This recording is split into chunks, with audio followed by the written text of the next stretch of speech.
పైపైన చూస్తే శరీరంలో ఏ అవయవానికి ఆ అవయవం వేరువేరుగా అనిపిస్తుంది. కానీ అవయవానికి మధ్య అవినాభావ సంబంధం ఉంటుంది. ఈ మౌలికమైన అంశం తెలియకపోతే కొన్ని సత్యాలు మనకి వింతగా అనిపించవచ్చు. ఉదాహరణకు వెన్నునొప్పితో మెదడుకు నష్టమే అనే మాట ఎవరైనా అంటే అది నమ్మశక్యంగా అనిపించకపోవచ్చు, కానీ అది నిజం. ఏదో ఉదాహరణగా చెప్పుకోవడం కాదు, ఈనాటి చర్చనీయ విషయమే అది. సమస్య ఏంటంటే వెన్నునొప్పిని ఎవరైనా దీర్ఘకాలం పాటు నిర్లక్ష్యం చేశారనుకోండి, ఆ నొప్పిని భరించి అతని మెదడు 11% కుంచుకుపోతుంది. ఇది అత్యధికులు గమనించని అతిపెద్ద వాస్తవం. నొప్పికి అసలు కారణం ఏమిటి? శరీరంలోని ఏదైనా కణజాలం దెబ్బతినడమే నొప్పి రావడానికి గల ప్రధానమైన కారణం. అయితే నొప్పి ఎలా తెలుస్తుంది అనే విషయానికి వస్తే చర్మం పైన, రక్తనాళాల పైన, టెండాన్ల పైన నోసిసెప్టర్స్ అనేవి ఉంటాయి. దెబ్బ ఏదైనా తగిలినప్పుడు ఇవి ఆ నొప్పిని సెన్సరీ నర్వ్స్ ద్వారా వెన్నుపాముకి చేరుస్తాయి. వెన్నుపామేమో హైపోథాలమస్కి పంపిస్తుంది. అక్కడి నుంచి ఆ నొప్పి మెదడుకు చేరుతుంది. ఇది అది అని కాదు, ఏ రకంగా కలిగిన నొప్పి అయినా అంతిమంగా ఇవన్నీ చేరేది మెదడుకే. ఏ నొప్పి అయినా అది ఎడతెగకంగా వేధిస్తుంటే ఈ నొప్పి మెదడును దెబ్బతీయకుండా ఉంటుందా? ఖచ్చితంగా దెబ్బతీస్తుంది. దాని ఫలితమే మెదడు కుంచుకుపోవడం. శరీరం మీద ఎవరికి మాత్రం ప్రేమ ఉండదు. అయితే శారీరక బాధల్ని చాలా మంది నిర్లక్ష్యం ఎందుకు చేస్తారు?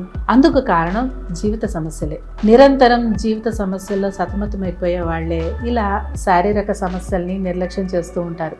అయితే ఈ నిర్లక్ష్యం అంతా నొప్పి ఇంకా ప్రాథమిక దశలో ఉన్నంత వరకే. నొప్పి బాగా తీవ్రమయ్యాక నొప్పిని పట్టించుకోకుండా ఉండలేరు. ఎవరైనా నొప్పి అంత తీవ్రమయ్యే వరకు ఎందుకు నిర్లక్ష్యం చేస్తారు? ఆ నిర్లక్ష్యం చేస్తే దానికి కారణం ఏమనుకోవాలి? నొప్పిని భరించడం బాగా అలవాటు అయిపోవడమే దీనికి కారణం. భరించడం అన్నది అదేమి కొని తెచ్చుకున్న విద్యం కాదు. మన శారీరక వ్యవస్థలోని లింబిక్ సిస్టంలో సహజంగానే అమగ్డిలా అనే విభాగం ఒకటి ఉంటుంది. ఇది నొప్పికి తట్టుకోవడమా లేక ఆ నొప్పి తెలియకుండా చేయడమా అనే విషయంలో ఒక నిర్ణయానికి వచ్చేలా చేసేస్తుంది. నొప్పి తెలియకుండా పోవాలనుకున్నప్పుడు ఏం జరుగుతుంది? శరీరం 10 రెట్ల శక్తిని ఉపయోగించి ఎండార్ఫిన్లను అమితంగా విడుదల చేయడం ద్వారా నొప్పిని తట్టుకునే శక్తిని పొందుతుంది. కాకపోతే అంత శక్తిని ఒక్కసారిగా విడుదల చేయడం వల్ల శరీరం బాగా అలసిపోతుంది. ఈ స్థితినే ఫ్యాటిక్ సిండ్రోమ్ అంటారు. అయితే ఉపశమనంగానే ఉంటుంది కదా అని ఏ వైద్య చికిత్సలు తీసుకోకుండా ఎవరైనా ఎక్కువ కాలం నిర్లక్ష్యం చేస్తూ ఉండిపోతే పరిస్థితి విషమిస్తుంది. ఆ తర్వాత శరీరంలోని శక్తినంతా వెచ్చించిన ఆ నొప్పి తట్టుకోవడం సాధ్యం కాదు. సాధారణ వెన్ను నొప్పికి అంటే అక్యూట్ బ్యాక్ పెయిన్, దీనికి గురవుతున్న వారిలో 25% మంది తీవ్రమైన అంటే క్రానిక్ వెన్నునొప్పికి బారిన పడుతూ ఉంటారు.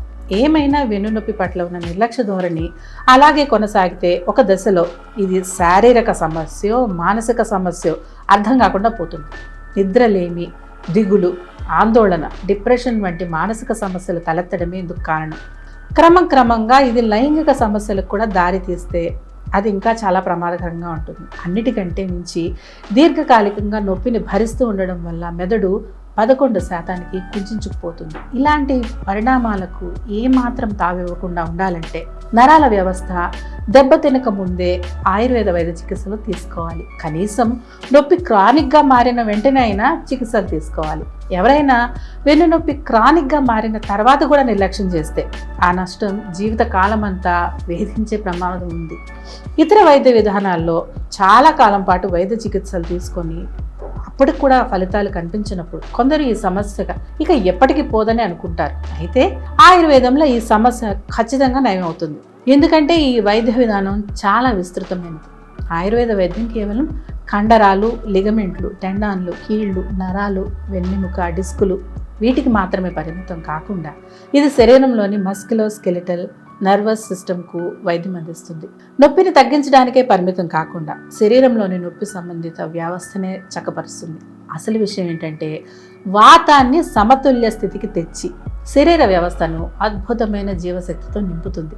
దీనివల్ల వెన్నునొప్పి నుంచి బయటపడటమే కాదు, అత్యంత సహజమైన ఒక చైతన్య స్రవంతి మీలోకి ప్రవేశిస్తుంది. ఫలితంగా ఒక కొత్త జీవితానుభూతిని, అనూహ్యమైన ఒక కొత్త జీవితానందాన్ని మీరు ఆస్వాదిస్తారు.